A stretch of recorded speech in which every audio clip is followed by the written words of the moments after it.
So when I met you, you were still working full time and you were building your business in your spare time.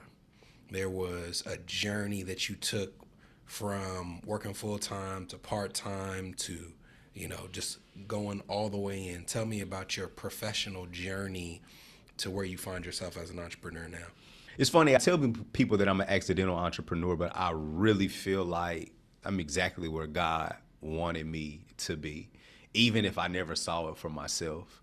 My goal was to be, if like financial services didn't work out and I didn't have like my own book of business, a firm to work for, and eventually transition into corporate America, and I was going to climb that corporate ladder and be an executive and lead teams and always be like a W-2 employee that had a bonus and a company credit card.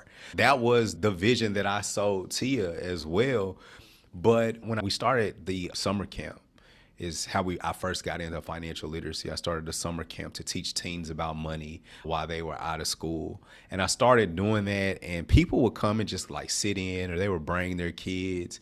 And we got really, really positive feedback on how good that program was. And even to this day, some of the things that we did in those classrooms during those summers, I think we did the summer camp thing for like 3 years, maybe 3 or 4 years. And when you're working in your passion, like it awakens every cell in your body. Like it doesn't become work anymore. You just do it because it becomes a part of who you are. And so I quickly found myself as this once, goal of climbing the corporate ladder to now I'm passionate about this other project, and started making changes to transition out of corporate. And it was tough, man. And it's interesting, man. Look, I'm 40 now, and so I feel like I have like a little bit of wisdom. I got like a few gray hairs. But one of the things that I feel like I've learned is like the universe starts to tell us and give us instruction on which direction that we should go. And I was literally like working crazy hours trying to prove to people that I was good enough and better to get certain status within a company, when actually what was happening was God was like, hey, your time here is ending. You're needed in another place. But I was trying to fight. That's what we do. Like we try to fight our way through it. And when I quit, I remember going to work and I couldn't do it anymore, man. I literally couldn't do it. That day I sat at my desk and I spun for, I don't know, about 15 minutes. Couldn't even hit Control Alt Delete to log in. I was done. I got up, I went in my boss's office, and I'm like, man, I'm out of here, man. Like, I can't do it no more. And I thought he was gonna like try to talk me into staying and all of these things. He was like, yeah, we knew this time was coming. It's like everybody knew except for me. The tough thing there, even through those plans, I didn't tell my wife for about 2 or 3 days that I had quit. Like I was like leaving, like I was still going to work. In high school, I got a long story, but I was not able to come for a few days. And before them sending emails home for everything. So I used to get up, and we had a uniform. And I would get up every day and put my uniform on like I was going to school, and I would just go to Green Hills Mall. That's exactly what it was. I was faking it, man. Yeah. It's interesting you say that for a couple of reasons. The first is your passions aren't aligned. They're also, just because I know your story, you are talking about a period where you are not feeling fulfilled at work and there's a lot going on at home. We will touch on that. Even before that point in time, there was a period, so you bought a home, and there was a period where you moved out to take care of some things financially. Mm-hmm. So we were coming back we went to a wedding in Vegas. And I was on the plane, literally sleep, and I just had this idea. I was like, man, we could rent our house out, move in with Tia's dad, and pay off all our debt. And I say all good financial ideas come when you're leaving Vegas, right? So I wake up, Tia's next to me. I was like, hey, how about we move in with your dad for a year and pay off all our bills? I presented her with the proposal and how it made sense. The biggest point being that Tia and I's goal was to always create a life for our kid that was better than what we had.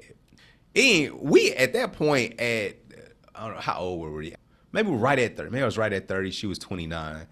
And at that point, for me, we had already exceeded what my childhood had been like. So on my end, I had honored the commitment to our future kid at that point. So I was good. But for her, her dad had always done really well in his career and had created, a really good middle class lifestyle for her, growing up. She always had nice things. So we needed a little bit more work to create a better lifestyle for our kid than what she had.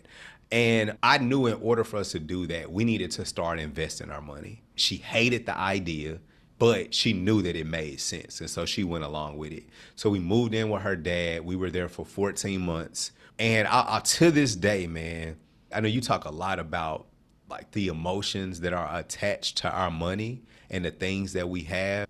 Then when we moved out of that house, I remember the last day we swept everything, cleaned the floor, and we literally had everything out of this house that we had bought. As 23 to 24-year-olds, it was completely empty. Everything that we had packed up, and we were getting in a truck to go live with her dad. I felt like somebody had died. To this day, ultimately, we hadn't got to the part of the story yet, but Tia passed away May 2020. Which will probably forever be the saddest thing and the most hurtful thing that ever happened in my life. The second was moving out that house. It tore me to pieces. What was it about that made it so impactful, so visceral? The biggest thing was I knew my wife didn't want to do it. And I think she felt like we were giving up. And the level of independence that we had created at that age, we were choosing to sacrifice it to go live with a parent. And I think that she felt defeated, and I took on those same feelings. I knew what we were doing was right. It made sense. We were with her dad for 14 months and we paid off a car, we paid off student loan debt, we paid off credit cards.